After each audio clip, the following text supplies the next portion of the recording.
খালেদা জিয়ার সেফ এক্সিটের প্রয়োজন হয়নি, তাহলে কেন উপদেষ্টাদের দরকার হচ্ছে, মন্তব্য রুহুল কবির রিজভীর। যশোরে মাদক সিন্ডিকেটের হামলায় নিহত 1, আহত অন্তত 6।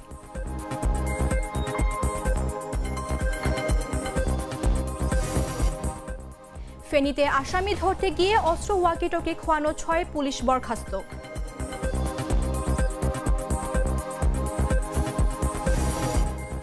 এনসিপি নেতাদের ভয়ে পালিয়ে বেড়াচ্ছে আহত জুলাই যোদ্ধা রাব্বি।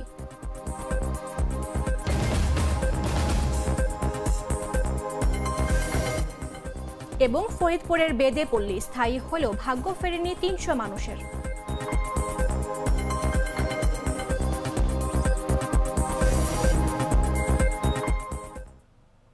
আমন্ত্রণ দেশ জুড়ে সংবাদে, আপনাদের সাথে রয়েছে আমি মামদুহা রাইসা। চকলেটে একাকার হয়ে ওঠা প্রাণ লেয়ার, প্রাণ লেয়ার সম্পর্কের মিষ্টি ম্যাজিক। খালেদা জিয়ার সেফ এক্সিটের দরকার হয়নি বলে মন্তব্য করলেন বিএনপির সিনিয়র যুগ্ম মহাসচিব রুহুল কবির রিজভী। তিনি এ সময় বলেন, বর্তমান সরকারের উপদেষ্টাদের সেফ এক্সিট নিয়ে এত বিতর্ক হচ্ছে কেন? বৃহস্পতিবার দুপুরে নীলফামারীর কিশোরগঞ্জের এক দরিদ্র দম্পতিকে বিএনপির ভারপ্রাপ্ত চেয়ারম্যান তারেক রহমানের সহায়তা পৌঁছে দিতে গিয়ে সাংবাদিকদের এসব কথা বলেন তিনি।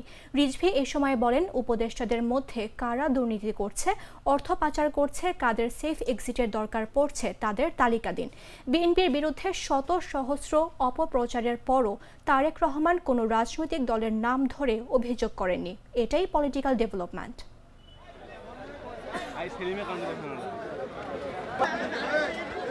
সেফ এক্সিটের কথা তো আমরা বলেছিলাম শেখ হাসিনার আমলে। তো আজকে যিনি বলছেন তিনিও সরকারের একজন উপদেষ্টা ছিলেন, তো তাকে তো চিন্তা করে বলতে হবে কার সেফ এক্সিটের কথা বলছে। যদি কোনো ব্যক্তি অন্যায় করে থাকে, সে যদি দুর্নীতি নয় মহা দুর্নীতি করে থাকে, টাকা পাচার করে থাকে, অপরাধ করে থাকে, হত্যাকাণ্ডের সাথে যুক্ত থাকে, তার সেফ এক্সিট দরকার। আপনি তো সরকারের উপদেষ্টা ছিলেন, আপনি বলেন কারা কারা এই ধরনের অন্যায় অপরাধ করেছে, তাদের সেফ এক্সিটের কথা তখন তারাও চিন্তা করবে, জাতীয় চিন্তা করবে। আমরা ডক্টর ইউনূস সাহেবের অন্তর্বর্তীকালীন সরকার সমস্ত গণতান্ত্রিক রাজনৈতিক দল। যশোরে ইজি বাইক চুরি নিয়ে বিরোধ এবং এলাকায় ইয়াবা কারবারে বাধা দেয়ায় চঞ্চল মাহমুদ নামে এক যুবককে কুপিয়ে হত্যার ঘটনা ঘটেছে। এ সময় উভয় পক্ষের সংঘর্ষে নিহত যুবকের পরিবারের সদস্য সহ মোট 6 জন আহত হন।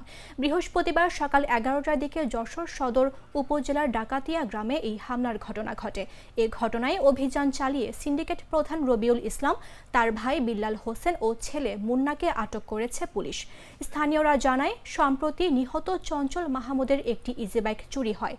চঞ্চল স্থানীয়রা চোর সিন্ডিকেট প্রধান রবিউল ইসলামকে সন্দেহ করে ইজি বাইকটি ফিরিয়ে দিতে অনুরোধ করেন। এ নিয়ে রবিউল ক্ষিপ্ত হয়ে ওঠে। এ নিয়ে তাদের মধ্যে বিরোধের সৃষ্টি হয়। পাশাপাশি এলাকায় রবিউল ও বিল্লালের ইয়াবা ব্যবসায় বাধা দেয়ায় চঞ্চল ও তার পিতার ওপরে আগে থেকেই ক্ষিপ্ত ছিলেন তারা। এসব বিরোধের জের ধরেই বৃহস্পতিবার সকাল 11টার দিকে রবিউলের নেতৃত্বে সন্ত্রাসীরা হামলা চালায়।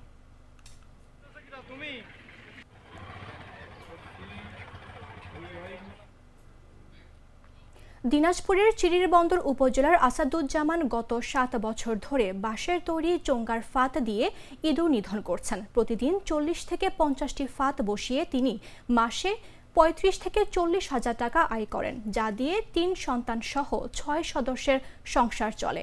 স্থানীয় কৃষক ও উপজেলা কৃষি কর্মকর্তারা তার উদ্ভাবনী পদ্ধতির প্রশংসা করছেন। প্রতিনিধির পাঠানো তথ্যচিত্রের বিস্তারিত ডেস্ক রিপোর্টে। দিনাজপুরের চিরিরবন্দর উপজেলার বাসিন্দা আসাদুজ্জামান গেল 7 বছর ধরে বাঁশের তৈরি চোঙ্গার ফাঁদ ব্যবহার করে ইঁদুর নিধন করছেন। প্রতিদিন 25 থেকে 30টি ইঁদুর ফাঁদে আটকা পড়ে। তার মাসিক আয় 35 থেকে 40 হাজার টাকা, যা দিয়ে 3 সন্তান সহ 6 সদস্যের সংসার চলে। আসাদুজ্জামান বলেন, তার বাবা ফজলুল হক বাঁশের চোঙ্গা ফাঁদ তৈরি করতে শিখিয়েছিলেন। আমি ইঁদুর মারি, আমার জমিতে ধান নষ্ট করে, তখন আমি এই ফাঁদ বানাচ্ছি। বানার পরে আমার জমিতে বসাই, বসার পরে আমার যে প্রতিবেশীরাও বলে বলে আমাদের জমিতে ইঁদুর ধরছে মারিতে, তা এখন মারিতে এখন চতুর্দিকে মারতেছি। গ্রামের কৃষকরা তার এই উদ্ভাবনী পদ্ধতির প্রশংসা করছেন। মনে করেন 1 মণ ধানের দাম 1 কেজি ধানের দাম 36 টাকা, 1 বিঘা মাটিতে 2 মণ থেকে 5 মণ ধান এই ইঁদুর নষ্ট করত।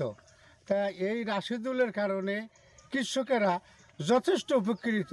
আমার এখানে 5 শতক জমি আছে, 5 কাঠা মাটির জমি আছে, সেখানে ইঁদুর ধরেছে। আমরা খবর দিছি, সেই মুহূর্তে তিনি আসছেন। সেখানে 11টা ফাঁদ বসা হয়েছে, সে ফাঁদের মধ্যে 6টা ইঁদুর পড়ছে। চিরিরবন্দর উপজেলা কৃষি কর্মকর্তা জোহরা সুলতানা বলেন, স্থায়ীভাবে উদ্ভাবিত এই বাঁশের ফাঁদ পরিবেশ বান্ধব ও কার্যকর। ইঁদুর আমাদের ফসলের অন্যতম প্রধান শত্রু। প্রতি বছরই ইঁদুর ধানের ক্ষতি করে, কিন্তু ইঁদুর দমনের ক্ষেত্রে যে রাসায়নিক পদ্ধতিগুলো ব্যবহার করা হয় সেগুলো দিয়ে ইঁদুর দমন অত্যন্ত কষ্টকর। আপনারা দেখে থাকবেন যে আমাদের চিরিরবন্দর উপজেলার যিনি কৃষক আসাদুজ্জামান, উনি ইঁদুর নিধন ফাঁদ তৈরি করেছে এবং মাঠ পর্যায়ে উনি বিভিন্ন কৃষকের মাঠে ইঁদুর নিধন ফাঁদ বসিয়ে সেখানে ইঁদুর মেরে দিচ্ছে। তার বিনিময়ে সে আর্থিকভাবে লাভবান হচ্ছে। প্রকৃতপক্ষে ইঁদুর নিধন শুধু জীবিকা নয়, এটি কৃষি উৎপাদন ও স্থানীয় অর্থনীতির জন্য গুরুত্বপূর্ণ উদ্ভাবনও বটে। ফেনীর সোনাগাজীতে আসামি ধরতে গিয়ে পুলিশের ওপর হামলা, শটগান ও ওয়াকিটকি খোয়ানোর ঘটনাকে অযোগ্যতা বিবেচনা করে 6 জন পুলিশ সদস্যকে সাময়িক বরখাস্ত করা হয়েছে। বুধবার রাত 10:30টার দিকে সিনিয়র সহকারী পুলিশ সুপার সৈয়দ মুমিত রায়হান এ তথ্য নিশ্চিত করেন। সাময়িক বরখাস্ত হওয়া পুলিশ সদস্যরা হলেন সোনাগাজী মডেল থানা পুলিশের সহকারী উপপরিদর্শক সাইদুর রহমান ও মুফাজ্জল হোসেন, কনস্টেবল মাহবুব আলম, আইনুল করিম, কাঞ্চন ও হৃদয়। তাদের ফেনী পুলিশ লাইনে সংযুক্ত করা হয়েছে। পুলিশ জানায়, মঙ্গলবার ভোর 5টার দিকে সোনাগাজী থানার সহকারী উপপরিদর্শক সাইদুর রহমান ও মুফাজ্জল হোসেনের নেতৃত্বে ওয়ারেন্টভুক্ত আসামি আহমদপুর গ্রামের আবুল হাশেমের 2 ছেলে জাহিদুল ইসলাম রিপন ও রফিকুল ইসলাম আরিফকে গ্রেফতার করতে তাদের বাড়িতে অভিযান চালান। এ সময় আসামি ও তাদের পরিবারের সদস্যদের সঙ্গে ধস্তাধস্তির এক পর্যায়ে পুলিশের কাছ থেকে একটি ওয়াকিটকি ও একটি শটগান কেড়ে নিয়ে পালিয়ে যায় তারা।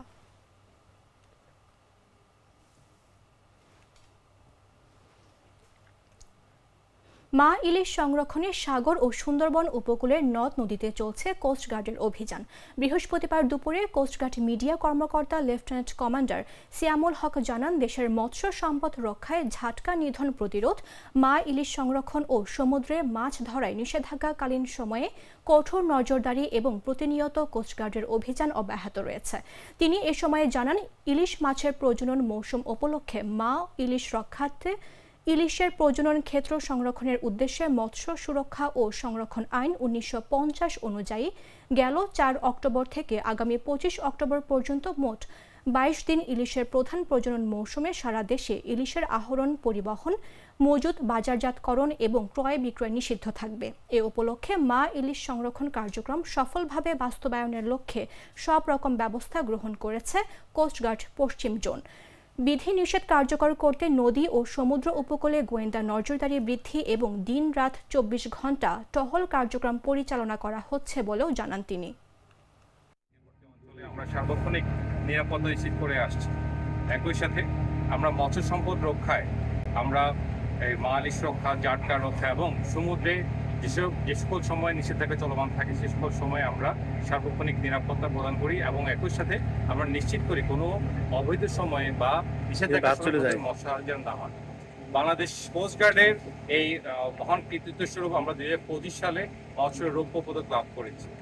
আপনাদেরকে জানেন ইতিমধ্যে যে বর্তমানে যে মৎস্য সংরক্ষণের উদ্দেশ্যে মা ইলিশ রক্ষায় মৎস্য সংরক্ষণ আইন 1950 মোতাবেক 4 অক্টোবর থেকে 25 অক্টোবর 2025 টোটাল সর্বমোট 22 দিন আমাদের সকল ধরনের মৎস্য ইলিশ মাছের আহরণ, বাজারজাতকরণ এবং সংরক্ষণ সম্পূর্ণভাবে নিষিদ্ধ।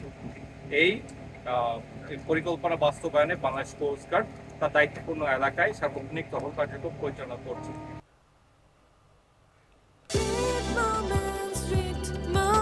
Treat chocolate, treat moment, sweet moment. জাতীয় নাগরিক পার্টি এনসিপির মানিকগঞ্জ জেলা শাখার 2 নেতার ভয়ে পালিয়ে বেড়াচ্ছেন জুলাই গণঅভ্যুত্থানে আহত মোহাম্মদ সাদিকুল ইসলাম রাব্বি নামের এক ব্যক্তি। বুধবার এ ঘটনায় এনসিপির কেন্দ্রীয় আহ্বায়ক নাহিদ ইসলাম ও ঢাকা বিভাগের বিভাগীয় সাংগঠনিক সম্পাদক সাইফুল্লাহ হায়দার বরাবর ডাক ও ইমেলের মাধ্যমে একটি লিখিত অভিযোগ পাঠিয়েছেন তিনি। মামলা থেকে সাবেক জেলা ছাত্রলীগের সভাপতি দেওয়ান মতিন তাদের নাম কাটার জন্য এনসিপি থেকে করতেছে, চাপ প্রয়োগ করতেছে। রাব্বি যে অভিযোগটা আমাদের নামে করছে এই টোটাল অভিযোগ একটা মিথ্যা, ভিত্তিহীন। আমি মোহাম্মদ সাদিকুল ইসলাম রাব্বি, জুলাই আন্দোলনে মানিকগঞ্জ জেলায় সর্বোচ্চ গুলিবিদ্ধ এবং আহত। আমি এর জন্য ন্যায় বিচার পাওয়ার জন্য থানায় একটা মামলা করি। এনসিপির যখন কিনা জেলা কমিটি গঠন করা হয়, প্রধান সমন্বয়কারী হিসাবে জাহেদ তালুকদার এবং মাহফুজ, ওনারা আমাকে চিকিৎসা সহযোগিতা করবে এবং অনেক কিছু বলে আশ্বাস দেয়। তারপরে যখন জেলা কমিটি গঠন করা হয়ে যায়, মানিকগঞ্জ জেলা কমিটি গঠন করা হয়ে যায়, তখন আমার নাম করে ওনারা অনেক জায়গায় থেকে অনেক টাকা পয়সা আনছে, কিন্তু ওই টাকা পয়সা আমার পর্যন্ত পৌঁছায় নাই, তারাই নিজেরাই ভাগবাটোরা করে নিয়ে নিছে। আমি যে ঘটনা শুনলাম এই ঘটনার বিষয়ে আমি সামান্য অবগত নই। এই রাব্বিকেই আমি চিনি না। রাব্বির মামলা সম্পর্কে আমার কোনো ধারণা নেই এবং ওই মামলার আসামিকে সেই সম্পর্কেও আমার কোনো ধারণা নেই। তবে যে অভিযোগের কথা আমি শুনলাম সেই ধরনের অভিযোগের সাথে আমার তো ব্যক্তিগত সম্পৃক্ততা নেই। আমি বিশ্বাস করি আমাদের এনসিপির কারোর সম্পৃক্ততা নেই।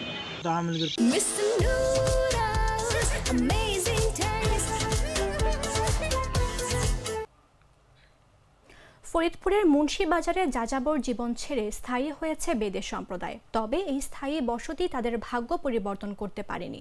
একসময় ঐতিহ্যবাহী পেশা হারিয়ে দারিদ্র্য ও সামাজিক প্রান্তিকতার মুখোমুখি হয়েছেন প্রায় ৩০০ বাসিন্দা। শিশুরা অসুস্থ, শিক্ষার আলো থেকে দূরে এবং মানসিকভাবে ঝুঁকিতে রয়েছে। ফরিদপুর প্রতিনিধির পাঠানো তথ্যচিত্রের বিস্তারিত ডেস্ক রিপোর্টে। ফরিদপুরের মুন্সিবাজারে যাযাবর জীবন ছেড়ে স্থায়ী বসতি গড়েছে বেদে সম্প্রদায়। তবে স্থায়ী হওয়া তাদের ভাগ্য পরিবর্তন করতে পারেনি, বরং একসময় ঐতিহ্যবাহী পেশা হারিয়ে নতুন সামাজিক প্রান্তিকতার মুখোমুখি হয়েছে তারা। বেদে পল্লীতে আজ প্রায় ৩০০ বাসিন্দা বসবাস করছেন, যাদের শিশুরা অসুস্থ, শিক্ষার আলো থেকে অনেক দূরে এবং মানসিকভাবে ঝুঁকিতে রয়েছে। স্থানীয়রা জানান, জীবিকার তাগিদে পুরুষরা বেকার থাকছেন, নারীরা শিশুদের নিয়ে শহরের রাস্তায় ভিন্ন ধরনের হয়রানিমূলক ভিক্ষাবৃত্তির আশ্রয় নিচ্ছেন। অতীতে যাযাবর বেদে পেশার ধারকরা এখন দারিদ্র্য ও সামাজিক প্রান্তিকতার নতুন বাস্তবতার সঙ্গে মোকাবেলা করছেন। বেদে পল্লীর যে ছোট ছোট বাচ্চাগুলো ওরা এসে আমাদের শরীর জড়ায় ধরে এবং বিভিন্ন ধরনের টাকা নেওয়ার জন্য অ্যাপ্রোচ করে, টাকা না দিলে হ্যারাসমেন্ট করে। অনেকেই দেখা যায় যে হাতে পায়ে ধরে টাকা সংগ্রহ করতেছে, তারপরে না দিলে হচ্ছে জোরপূর্বক নিতে চাচ্ছে, তারপরে হাতে পায়ে ঝুলা পড়ে, অনেক সময় মানে নিজের কাছেও খারাপ লাগে অনেক সময়। মানুষ মানুষের জন্য নামক স্বেচ্ছাসেবী সংগঠন বেদে শিশুদের জন্য স্কুল খোলা এবং ফরিদপুর সদর উপজেলার ইউএনও জন্ম নিবন্ধন ও নাগরিকত্বের সুযোগ প্রদানে সহযোগিতা করছেন। তো আমাদের চিন্তা ভাবনা ছিল যে এই বাচ্চাদেরকে কিভাবে আমরা সুশৃঙ্খল করতে পারি, কিভাবে এদের সুশিক্ষিত হিসেবে গড়ে তুলতে পারি, তারই ধারাবাহিকতায় আমাদের এই প্রজন্মের আলো স্কুলটা আমরা আজকে শুরু করেছি। বেদে পল্লীর বাসিন্দারা জানান, তাদের সামাজিক মর্যাদা নেই, তাই শিশুদের নিয়ে রাস্তায় ভিক্ষা করে জীবিকা নির্বাহ করছেন। অভাবে পড়ে এটা করে, অভাবে না পড়লে তার এটা করতো না। তা আমরা আমাদের যে ঘর বাড়ি দিত, তাহলে মনে করেন আমরা ভালো পরিবেশে থাকতাম, করে পারতেছি না। তা আমরা নিজেরা তা কামাই করি খাবো না, পোলা পান্ডে পড়ালেখা শিখাবো নাকি পেট চালাবো? হ্যাঁ, খারাপই তো লাগে, তো না খেতে পারলে ভিক্ষা করবে না। সংবাদ শেষ করার পূর্বে শিরোনামগুলো জানিয়ে দিচ্ছে আরো একবার। খালেদা জিয়ার সেফ এক্সিটের প্রয়োজন হয়নি, তাহলে কেন উপদেষ্টাদের দরকার হচ্ছে, মন্তব্য রুহুল কবির রিজভীর। যশোরে মাদক সিন্ডিকেটের হামলায় নিহত 1, আহত অন্তত 6।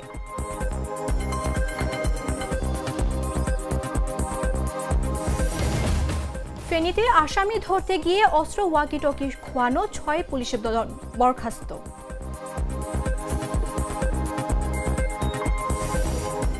এনসিপি নেতাদের ভয়ে পালিয়ে বেড়াচ্ছেন আহত জুলাই যোদ্ধা রাব্বি।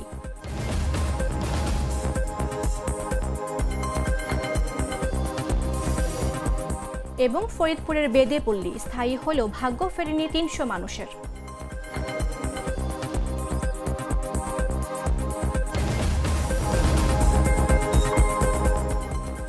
দর্শক, এই ছিল এখনকার মতো। প্রতি মুহূর্তে সর্বশেষ খবর জানতে ভিজিট করুন jagonews24.com। ফলো করুন আমাদের ভেরিফাইড ফেসবুক পেজ এবং সাবস্ক্রাইব করুন জাগো নিউজের ইউটিউব চ্যানেল। ধন্যবাদ সবাইকে।